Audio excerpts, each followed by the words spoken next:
Shalom e uma boa noite. Estou aqui nessa noite de hoje, depois de um dia corrido, cansativo. Estou aqui em Feira de Santana, já querendo dormir, descansar e recuperar as energias para um novo dia amanhã.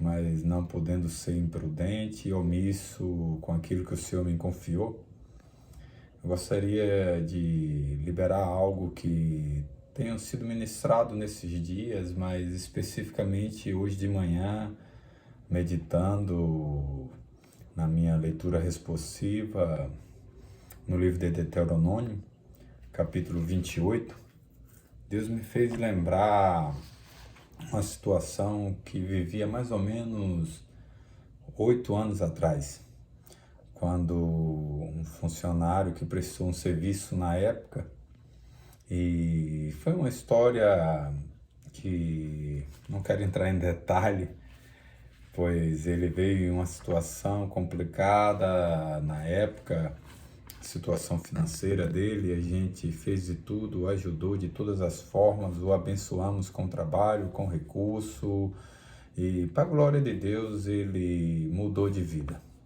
Não sei como é que ele está hoje, não vi mais ele, não tenho mais notícia dele, mas na época ele ficou bem para a glória de Deus.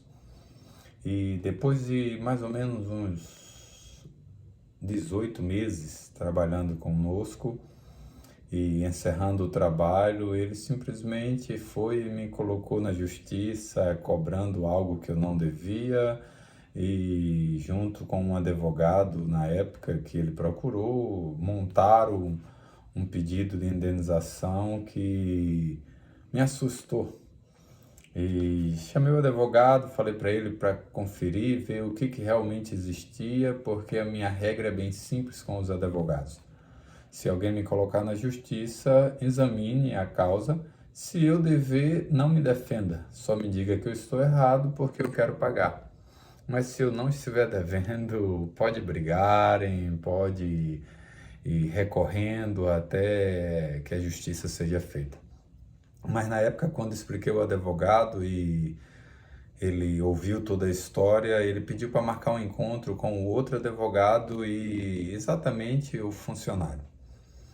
E foi algo que me assustou na época, nunca tinha me acontecido. Quando a gente chegou na sala do outro advogado, que o rapaz estava lá, ao invés de conversar e tentar entender algo, eu não sei como é que funciona, mas quando o advogado se deparou, o nosso advogado se deparou com aquele funcionário, ele simplesmente alterou a voz e falou mais ou menos assim, com poucas palavras: o que você está fazendo é uma ingratidão.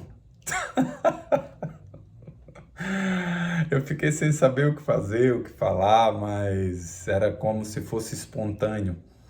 O cara dizendo que era uma ingratidão e começou a expor o que tinha acontecido e tal, e resultado, o camarada simplesmente no outro dia cancelou a causa, pediu desculpa e tudo ficou resolvido.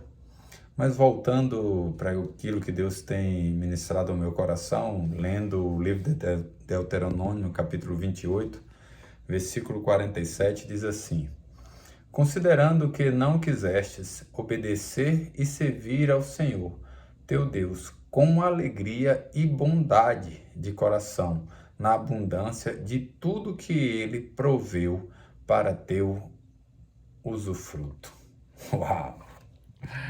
O livro de Deuteronômio, capítulo 28, fala sobre bênção e depois maldição. Se você obedecer e andar no Senhor, tá, você prosperará, será abençoado. E depois o inverso. Se você não estiver no Senhor, obedecendo, servindo, será amaldiçoado. Mas o que me chamou a atenção é quando o Senhor falava exatamente sobre essa questão de que não quisestes obedecer e servir ao Senhor teu Deus com alegria e bondade de coração, na abundância de tudo que Ele proveu para teu usufruto. E para mim veio simplesmente algo assim de o que é gratidão. Temos ouvido tanto nesses dias, gratidão, gratidão, gratidão. Encerramos um evento esses dias onde o que mais se falava no final do evento era gratidão. E muitas vezes esse texto ele é pego de uma maneira que, se não entendermos o que realmente o Senhor espera, a gente entra numa vibe de servir ao Senhor pelo aquilo que Ele pode fazer.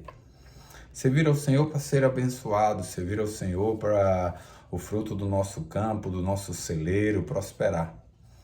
E não tem nada a ver servir ao Senhor com a expectativa de ser abençoado. Mas tem uma frase que tem escrita na capa da minha Bíblia, que é uma frase de C.O. Fernandes. Ele diz: gratidão me descreve, maravilhosa graça me persegue. E esse versículo específico, ele fala de obedecer com alegria e bondade de coração. E vai mais adiante, ele fala por tudo aquilo que Deus já proveu, já te abençoou. Então, para mim, gratidão em relação ao Senhor e servir a Ele está relacionado em servir com muita alegria, com singeleza de coração, com uma maneira de não esperar mais nada. Se alguém me perguntasse: Robson, o que é que tu espera do Senhor? No sentido de que Ele venha fazer. Cara, eu não espero mais nada. Não. Já recebi tudo que eu podia receber. Eu recebi vida quando eu só tinha direito da morte. Eu recebi alegria quando eu poderia estar triste. Se Deus não fizer mais nada, que eu sei que Ele vai fazer, para mim eu já seria mais do que grato e seria combustível suficiente para eu continuar todos os dias da minha vida sendo grato a Ele e o servindo. E algo que tenho falado com alguns amigos sobre gratidão é responder essa gratidão com ação. Não está na área de responder a gratidão simplesmente dizer sim, eu sou grato. Eu sou um cara que fiz vários cultos de ações de graça. Tem bastante tempo que eu não faço, porque para mim já não tem mais graça em fazer um culto de ação de graça por aquilo que eu estou recebendo, por uma graça recebida. Não estou dizendo que está errado, está certo. Seja grato ao Senhor e louve o seu nome, dê testemunho do que Ele fez.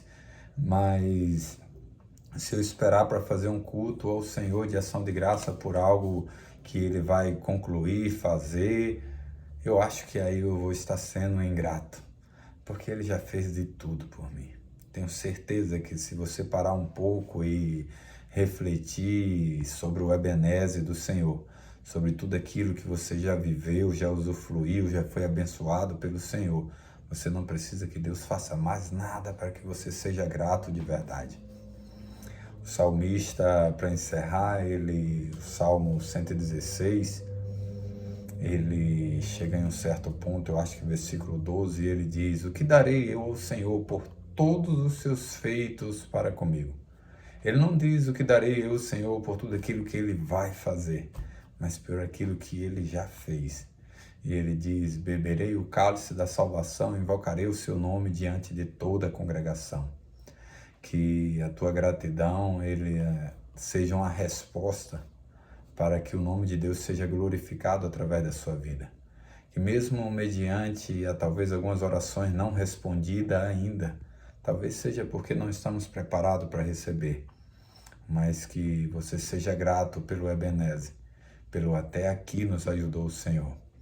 Que Deus te abençoe, te dê graça, te revigore, que o Espírito Santo, como Jesus falou lá no Evangelho de João, capítulo 14, que nos faria lembrar de todas as coisas, que Ele também nos faça lembrar de tudo aquilo que nós já vivemos na presença do Senhor, de tudo aquilo que já usufruímos do Senhor, do escrito de dívida que tinha sobre nós e foi cancelado, encravado na cruz por Jesus, como fala em Colossenses, capítulo 2. Que Deus te abençoe, meu irmão, minha irmã, em nome de Jesus.